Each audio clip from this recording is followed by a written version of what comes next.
Саламатсыздарбы? 15-ci сабагыбыз маалымат илиминде программалык камсыздоолор. Маалымат илиминде программалык камсыздоолорго мындан алдындагы кенен токтолгонго аракет кылдык. 15-ci сабагыбыздын маңызын, маанисин ушул программалык камсыздоолор түзөт. 15-ci сабагыбыз маалымат илиминде программалык камсыздоолор. Мындан алдыңкы сабактарда дагы веб колдонмолорго, андан тышкары башка түрдүү колдонмолорго, программалык камсыздоолорго кенен токтолдук. Бул сабакта болсо ошолордун бир натыйжасын же болбосо мазмунун кайрадан бир эске сала кетелик деген негизде койдук. Маалымат илиминдеги маанилүү 5 этаптан турган иш процесси бар эле, эсиңиздерде болсо. Маалыматты топтоо, маалыматты сактоо, маалыматты иштетүү, анан маалыматты талдоо, андан кийин ошол маалыматты чагылдыруу процесстери. Ушул 5 процесске тең таандык болгон 5 процессти дагы биз үчүн, адамдар үчүн оңойлоткон ар кандай программалык камсыздоолор, акыркы мезгилдерде иштелип чыккан мындай программалык камсыздоолор дагы эле иштелип чыгылууда. Ошону менен эле чектелип, азыркы учурдагы эле программаларды колдонбостон жаңы түрдүү программаларды иштеп чыгып атат.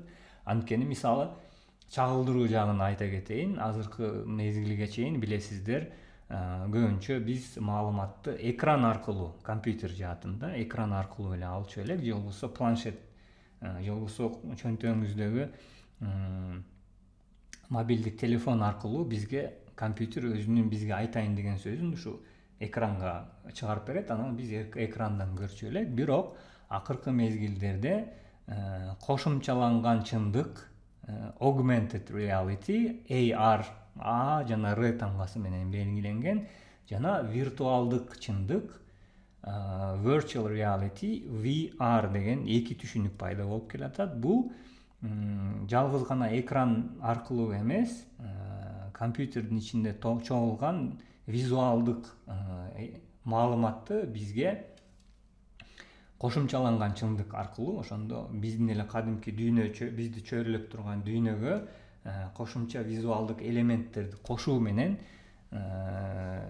бизге кандай десем, компьютерден маалымат алуу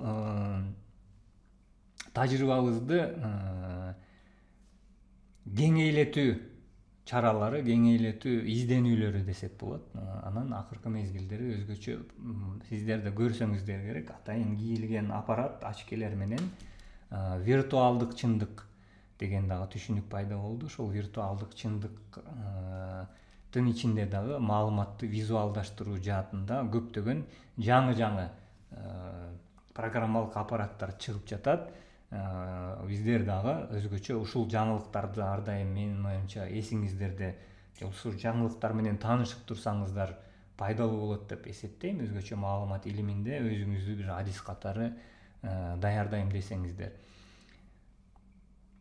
Топтоо жаатында дедик, эми программалык камсыздоордун түрлөрү бар. Топтоо жаатында эки түрдүү маалымат камтылган, билесиздер. Бир, маалыматты биз өзүбүз киргизебиз кол менен.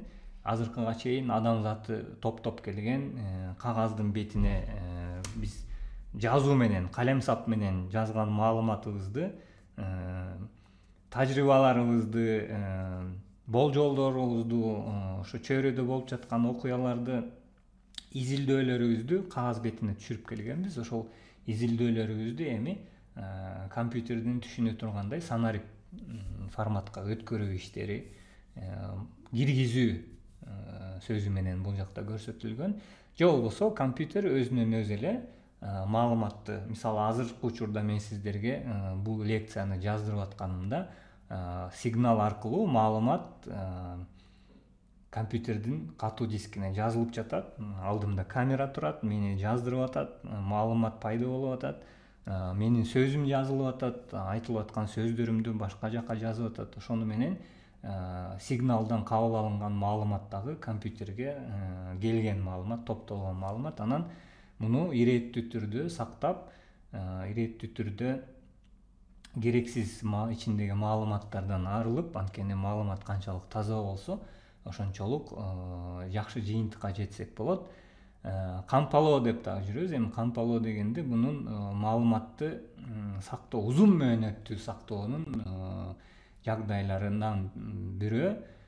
Узун мөөнөттүү сактоонун өзүнүн албетте ыкмалары бар, бирок дагы бир маанилүү нерсе, биз ошол маалыматты сактаганда биз каалаган учурда жана каалаган деңгээлде ошол маалыматты тез арада бизге кайра берилүүсүн камсыздап беришибиз керек да. Ошондой эле мисалы канчалык ирээттүү түрдө биз маалыматты катуу дискке же болбосо ар кандай башка маалымат сактоо боюнча жаңы технологиялар бар. Маалыматты сактап жатканда индексациясы канчалык туура болсо ошончолук тез арада маалыматты кайрадан, анткени тез арада алып келсек, программалык аппараттар дагы ошол маалыматты тез иштете алат. Тез иштетилген маалыматта жакшы жыйынтык чыгат, тезирээк жыйынтык чыгат. Анткени акыркы мезгилдерде маалыматты тез иштетүү трендке айландык десек дагы жаңылышпайбыз.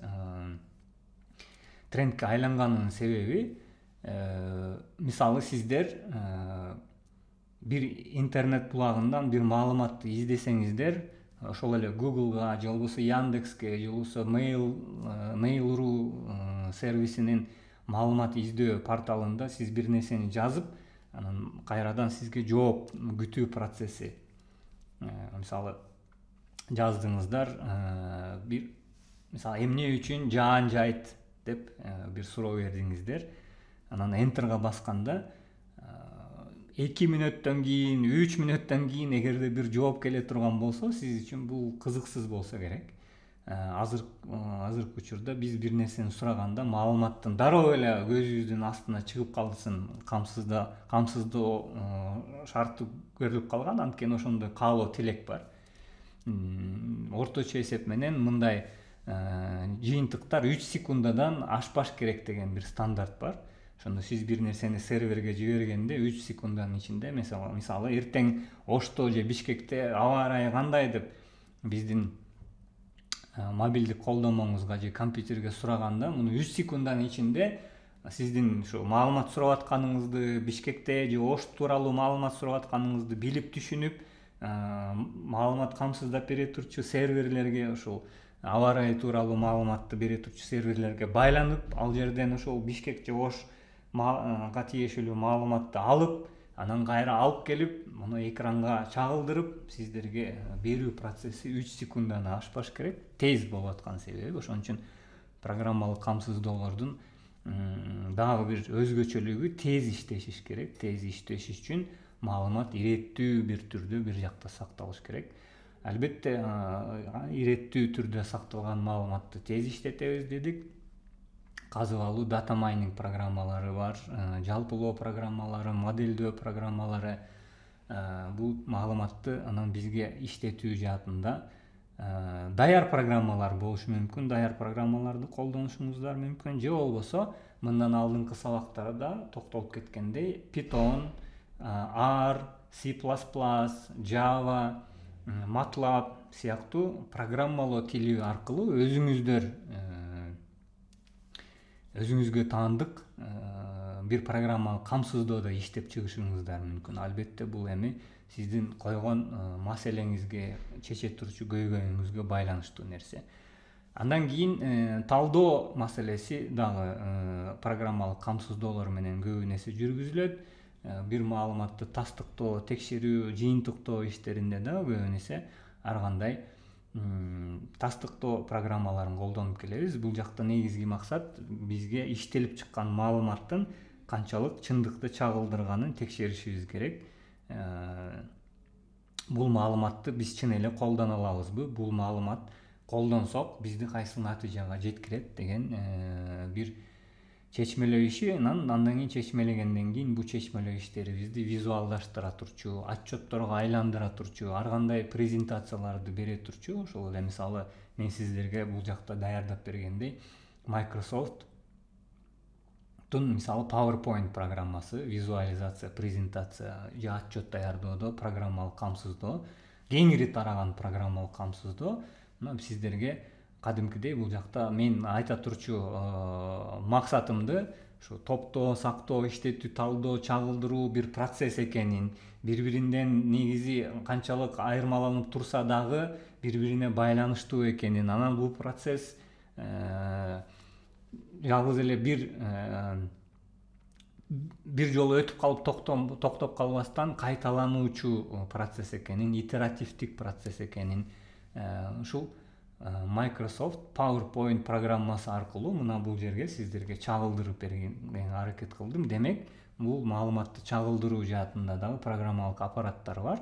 Акыркы мезгилдерде веб тармагында дагы көптөгөн ушул PowerPoint презентациясын,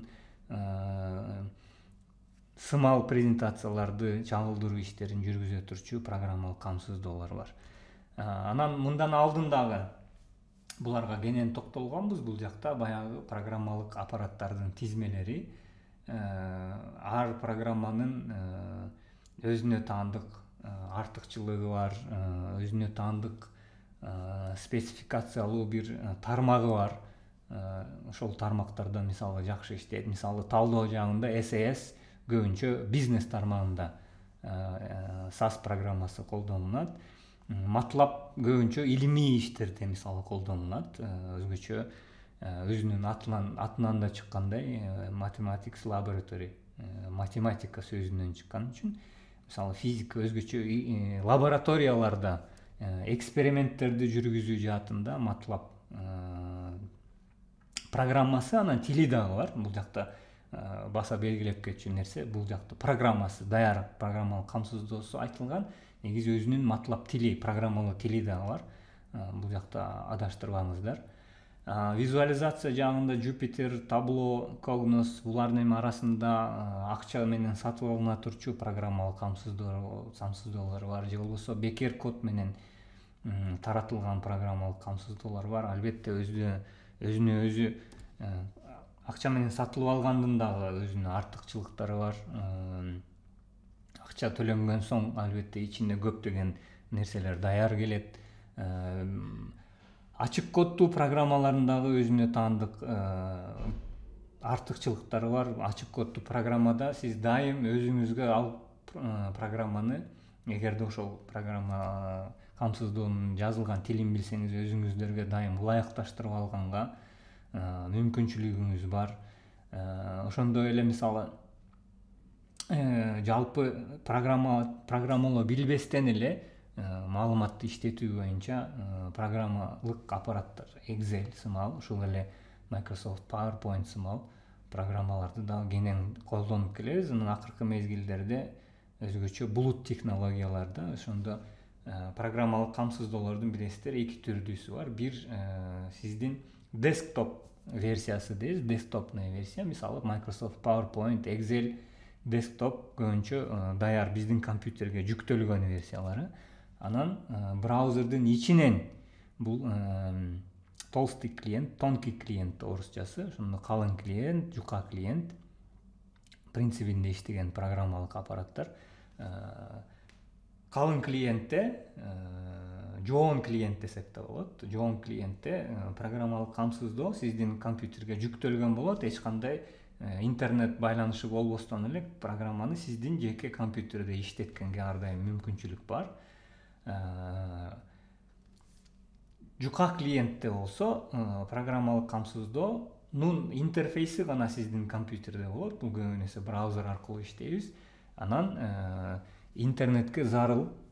Интернет дегенибиз балким локалдык интернетке дагы интернет десек да болот. Сөзсүз түрдө эл аралык интернетке эмес, локалдык бир тармакка байланышып, серверге муктаж болгон учуруна ушуну айтабыз. Визуализация жагында мисалы Excel жалгыз гана сиздин компьютерде иштеши мүмкүн, бирок Excel'дин акыркы мезгилдеги веб версиясы да бар.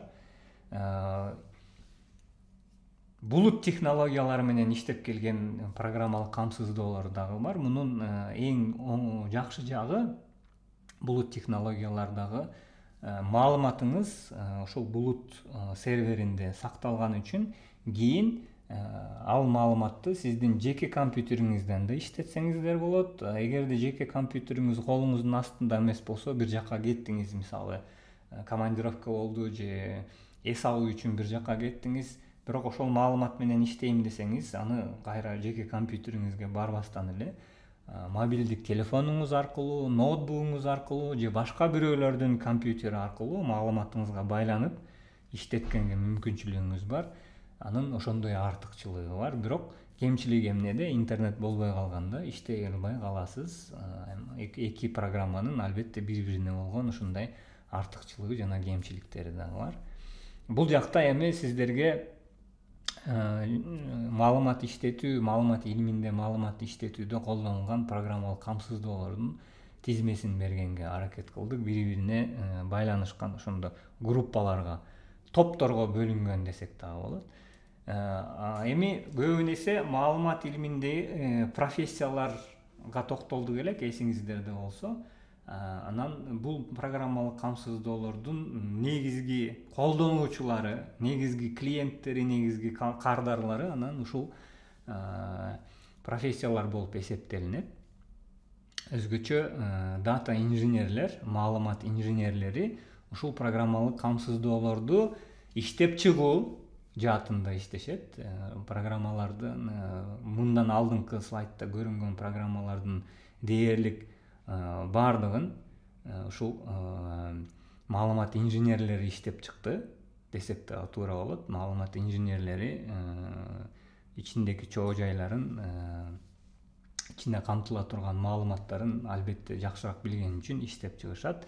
Көбүн эсе дата окумуштуусу, маалымат окумуштуусу менен маалымат аналитиги ортосунда, анан ошо дата инженерлердин ортосундагы пикир алыш бериштердин ортосунда анан ушундай программалык камсыздоолор ортого чыгат десек болот. Анткени ар ким өзүнүн тармагын жакшыраак билген үчүн маалымат инженерлери көбүн эсе программалоо тилин билүүгө тийиш.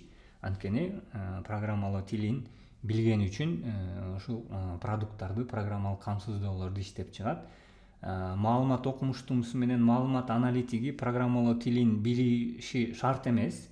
Билсе албетте ар дайым дайыр, анткени иштин чоо жайын тереңирээк түшүнгөнгө мүмкүнчүлүгү бар. Бирок билүүгө тийиш эмес. Алар ушул маалымат инженерлери даярдап берген программалык камсыздоолорду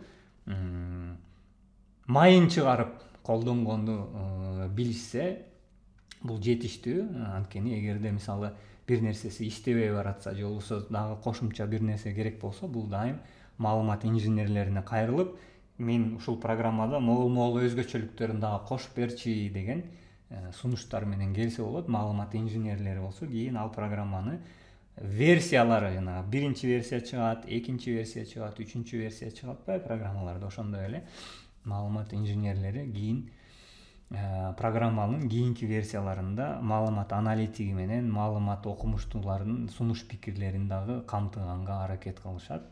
Ошонун негизинде анан ортого маалыматты иштеткен, кандайдыр бир жыйынтык чыгарган, анан ошол жыйынтыктын негизинде белгилүү тараптардан бир чечим кабыл алынып, биздин жашоону жакшыртуу, оңдоо, көйгөйлөрүбүздү чечүү маселелерин камтый турган кандайдыр бир долбоорлор ишке ашырылат десек да болот. Анда маалымат илимине арналган, маалымат илиминин ичинде программалык камсыздоолорго арналган сабагыбызды ушуну менен аяктайбыз. Анда кийинки сабактарыбызда көрүшкөнчө аман эсен болуңуздар.